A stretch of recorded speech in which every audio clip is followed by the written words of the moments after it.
Hello, my name is Joe Lembo, one of the assistant naturalists for Hendricks County Parks and Recreation. Thank you for joining us for another Animal Tales video. This Animal Tales video is for the month of August, and the book we've chosen for August is called The Flight of the Honeybees.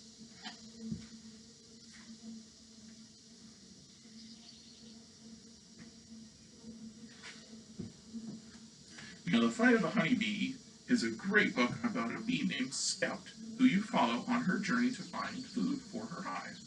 And you get to see the process of the bees actually finding food and bringing it back to their homes and turning it into honey. It's a really cool read, and it does a really good job as far as representing the actual process very correctly. Now, most of you who don't know where your honey comes from, it comes from these guys, the honeybees. Now, the honeybee is a European honeybee, so they don't actually belong here. They are not from the States. They are from Europe. However, they do create our honey for us, which is wonderful, and they are kind of used in a form of what you could call livestock, because we're gathering food from them to consume. And honey is pretty good. Most of you like it. It's nice and sweet. So in this video, I'm going to go ahead and take you through some basic bee stuff, and we'll learn a little bit about the process. And I'm actually currently standing in our observation hive. Now, if you come out to McLeod Nature Park, we have 2 observation hives for you to view. You can come on up and you can look inside and you can see an actual working honeybee colony. We have 2 of them, and they're both very healthy so far, which is wonderful. That's what we like. And they will be here for the majority of the summer, and towards the winter they will be moved into their traditional landscape hives on another spot in our overwintering area for the winter. Now, let's go ahead and get started with a little bit of basic honeybee stuff. Now, honeybees do require a beekeeper, and all beekeepers have wonderful equipment to help them protect against our bees. So this right here is a veil. Now this will go on over the beekeeper's head, so that way it can protect their face from these things. Now another piece of equipment they would have is going to be the hive tool. Now, this is a very important piece. This lets you open up the hives and separate your frames and pull them out. So you got that nice looking scraping part in the front there. That will let you break up the comb and move it around and lift open the boxes. Then the back here, you have a nice little hook. Now this hook will let you go inside your hive and then pull out frames. And this will help you hold them out and pull them out so you can look at them. Now another very important tool is the smoker. So this right here is used by beekeepers to release a nice cold smoke. And what this does, it helps the beekeepers get inside their hives without the bees being too worried about it. A lot of the bees, what they will do is they'll fly into honey and start eating the honey. So that way you don't have to worry about them flying around and stinging you. But it produces a cold smoke just by squeezing the bellows here. Now I don't have it lit, but as you can see in here, it forces out the smoke. And usually that smoke will be cold smoke. Now inside those hives is where you're going to find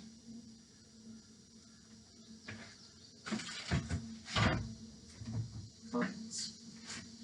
So these are the frames, and the bees will take wax and create little combs all over it. As you can see here, like this one has a comb on it. And this will be turned into either a brood frame, which would be a frame for the baby bees to hang out on. And a little bit later here, we'll show you some photos of what that would actually look like from our observation hive. They also will turn this into honey frames, and the frames will be filled up with honey, which is where your honey would get harvested. And we will also show you that here in a little bit too on our observation hive.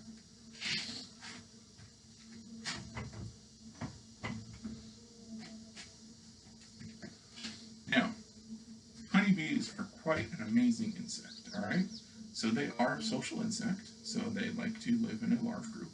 And usually when you spot honeybees, they are in a large group, or called a colony. Now, the majority of all those bees that you see are actually females. Those are the worker bees. Those are the ones you're seeing flying around and basically doing everything. There are boy bees. Those are called drones. The drones are fatter, and there's not as many as them. And you usually don't see them because they're kind of just hanging on the hive. They don't do anything. They just hang out, and then that's it. They do help with making more babies, but that's about it. The females are the ones who do everything.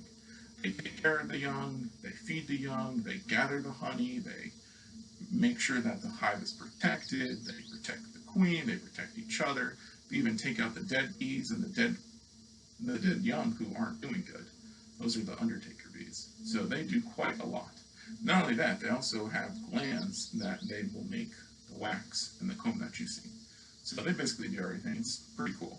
Now there is a queen bee, and that's a larger, longer bee, and I'll show you some photos of those bees here in a little bit.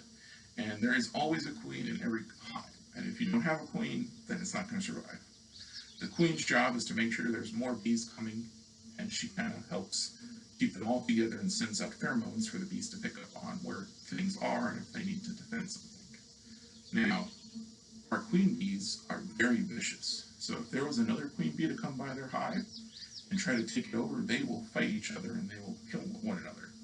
Yeah, they don't play around. It's their colony and that's it. Now, I always get the question, well, Mr. Joe, what about the king bees? Are there any king bees? No, there's no king bees. There's just the queen bee. They are the drone bees, who they do help make more, but that's about it. There's no kings. That's kind of how that works. So yay for Ellen, and good job, ladies.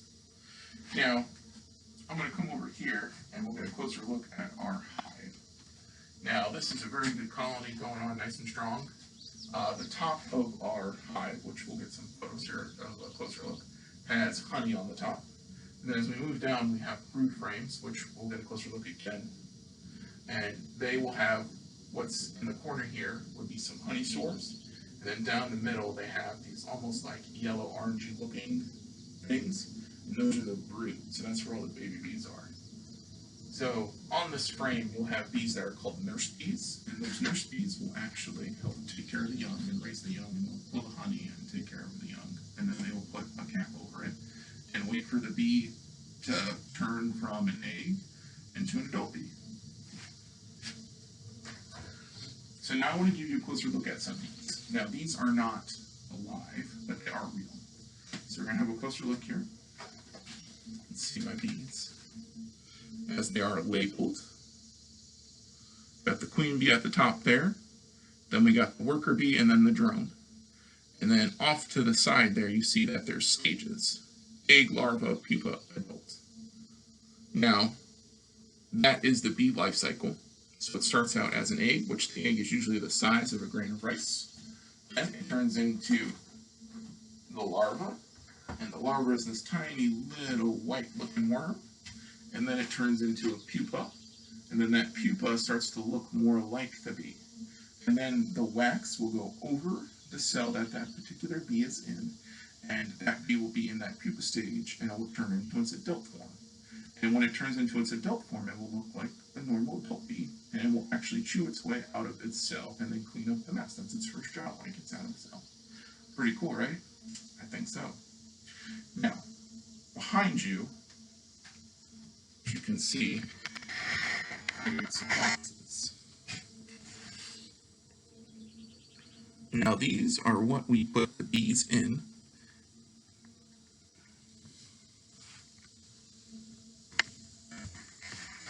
That's the traditional way, unlike our observation plan. But they live in those boxes, and then you just stack the boxes up, and they will have frames in them, which the bees will live in.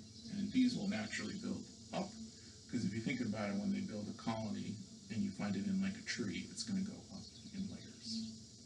Yeah. All right. So those are some basic things about bees and a little bit of beekeeping. Now with the beekeeping, we will show you some more photos, so keep your eye on the video, don't go away yet. And we'll put some photos there so you can see the frames up close, and I'll give you a little narration on what each frame is, so that way you know what you're looking at. Now for those of you who enjoy the bees and want to learn more about bees, on August 28th from 1 to 4 at McLeod Nature Park, we are having our Bee Festival. Free event for the public. Come out, come meet some beekeepers. We have some vendors coming who will also be selling bee goods. So there will be some honey, there could be some different things that are made homemade, like little trinkets and whatnot. Depends on who decides to sell what. And as they come in, there's going to also be educators. So there will be some more people who also keep bees just like me, who've been doing it way longer than me, and they'll talk a little bit about how to get into beekeeping and what to expect, and they can help you with starting your own hive. We are trying to also get some 4-H keepers out, so that will be pretty cool if we have some of those 4-H kids come out. So keep an eye out for those to see if the 4-H kids show up, and if they do, it's always fun to learn about what the 4-Hers are doing. And we do have a pretty good 4-H program for honeybee keeping here in Hendricks County. It's very good.